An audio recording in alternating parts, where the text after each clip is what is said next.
तारा बोहनी के गाड़ी में बड़का बाबू के लौंड पे लो। वाह बहुत अच्छा। सुन तारा भाई लोग कि ढूंढिए पर हमारा लोन ले ली। अरे भौजी भौसरी वाली हम तो कहते नहीं ढूंढी पे का अपना गाड़ी पर लेना कोनो पटाख पे ली तो का हाल बा भाई। तो आज हम फिर से बात कर ले बानी भोजपुरी गाना के। तो भाई लोग कसम से कहते हैं आज के वीडियो बहुते गाना फाड़ बा। तो ऐसे कहते हैं भाई लोग वीडियो नू जल्दी से के लास्ट तक हम तबे मजा आई। तो भाई लोग हम वीडियो बना के बस एक ही मकसद बा आप सभी को दिल से हंसाने के लिए, ना किसी दिल को ठेस पहुंचाने के लिए। तो बिना कोनो लड़ा सुन के नू आज के बुक स्टार्ट करता नहीं। वाह रे भौजी भौसी वाली वाह भौजी के का सोच बा। सुन तारा भाई लोग कि हमारा ढोरी पर लोन ले ली। आज राजा जी एगो आईफोन ले ली। अरे भौजी आईफोन का करबू अपना गाँव में लेबू का तार बहिन चलो भाग यहाँ से। ए भैया भौजी जब इतना कहत न बिया कि हम ढोरी पर लोन ले ली तो काम कर तू भौजी के ढोरी पर लोन ले ला आ पैसा ना नू तो भकैया भौजी से जो तोरे बहिन चोदो जो अपन ढोरी दिखा के आ चटवा का बड़ी मार जाता हूँ। राजा जी एगो आईफोन ले ली।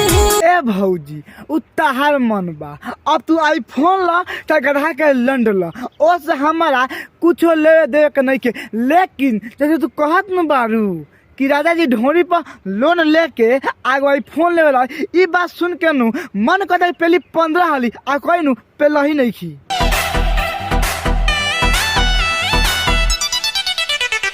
देखा तारा भैया भौसरी वाला के कैसे भौजी के ढोरी में अंगुरी डालता। अरे भैया भौसरी वाला लाड़ चाटा बा।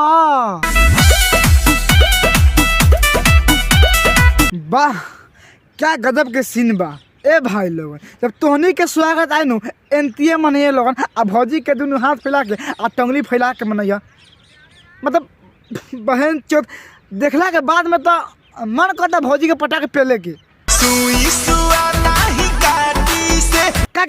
का कहत तारा कि सुई ना सुआ से। अरे भैया भौसरी वाला तार कहे के मतलब का बाहो आ सुआ सुई कथी में लगता कैसे कहत तारा तनी खोल के बतावा तब तारा के हम पेलम। वाह रे तारा बहिनी के गाड़ी में गणासी पेलो। वाह कि ढोरी खोद दी कहो नो लाठी से। अरे भैया ढोरी का खोदियन सन हम तो कहते नू कि भौजी ऐसा सीन दी नू तो कोनो पटा के पेल दी कि भौजी नू लाने पर हक दी। बाहर तारा बहनी के गाड़ी में गणासी पेलो। सुन तारा भाई लोगन कैसे भैया कहत तारे कि ढापी मतलब ढक के रखा पियरी माटी से। अरे भैया भौसरी वाला ता का मतलब बा कि भौजी ढोरिया पियरी माटी से ढक लो पर भौजी के ढोरिया में पिदुआ खत के लागी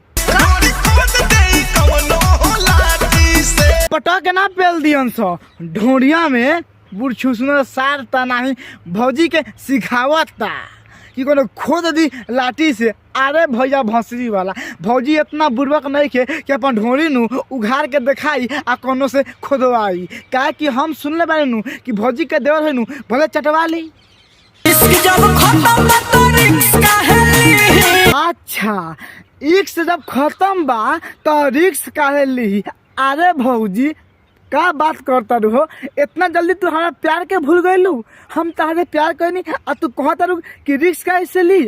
अरे भौजी हम क्या करी तो चाटी तहार ए भौजी भौसी वाली प्लीज ऐसा मत कह कि तोर मतलब टेंशन ले कहिए ले जी काहे कि जब हम तोरा प्यार कर लेनी नू आ तू जब हमें कहले रहे तो तू 7 दिन में कीड़े खेले ला कहले कि सुनी ना हम अपने कबो ना भूलम आ कबो कुछ ना करम। लेकिन आज कहता रे कि कुछ भी बहन चोद भाग बहन चोद। वाह रे तारा बहनी के गाड़ी में कछुआ के लंड पे लो। वाह बहुत अच्छा। सुन तारा भाई लोग अब का कहतिया कि भत्तार नानू हौ कि रोज रोज दी। अरे भौजी भौसरी वाली तोरा के रोज कौन ली रे हमनी इसके पता बा कि रोज रोज लेला थे नू शक्ति कम हो जाला। हमनी कमाए धमारा लेके बानी सन अगर तो रोज लेम सन तो लाट चट के बानर ना हो जम सन। भतार नानू हो कि खोज खोज दी। अब देखो भौजी तहार बात बिल्कुल सही बा कि हम तहार भतार नहीं खी कि खोज खोज देबू चाहे रोज रोज देबू। तो हम तोरा से कहल चाहतानी कि तू हम मेहर नहीं सुनू कि ताके बड़ पेलम सुनलू तार बहन चोद का सुन तारा भाई लोग मतलब कुछ भी कि तू भतार ना हुआ कि खोज खोज दी। अरे भौजी जहिया ले हक रहल तहिया ले ठेक।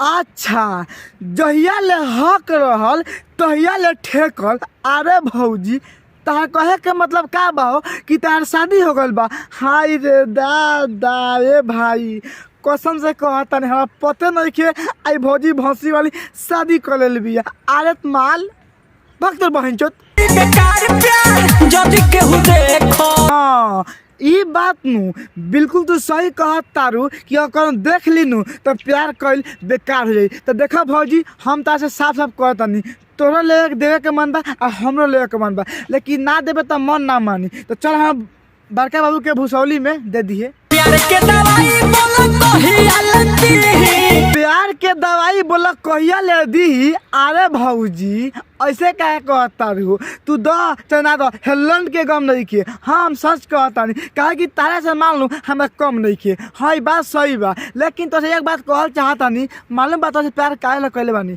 खाली ऊपर के देखेला। तला चटबू तहार बहिन क्यों देखोगे सुन तारा भाई लोग फाटल तोहार बात हम कैसे सी। अरे भौजी तो गर्लफ्रेंड पर तू तो सी कौन तार बाप तार बहिन चोदो कहेंगे। देख हम तो प्यार कर ले और करे के बाद कर और ना कर तो जवाब दे दे कि जाके दूसरा पर हम लाइन मारी। रोज रोज दी खोल के चाट ना ली तार बहिन चोदो कहेंगे। एक बतिया के फिर से कहतिया कि भत्तार ना हो कि तहरा के रोज रोज दी।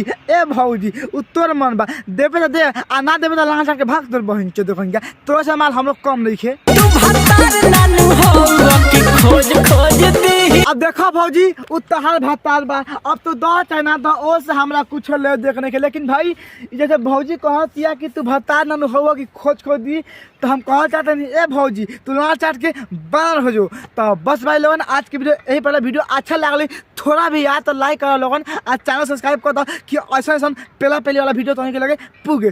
तो भाई लोग फिर से मिल जाए न्यू वीडियो में जब तक के लिए बाय।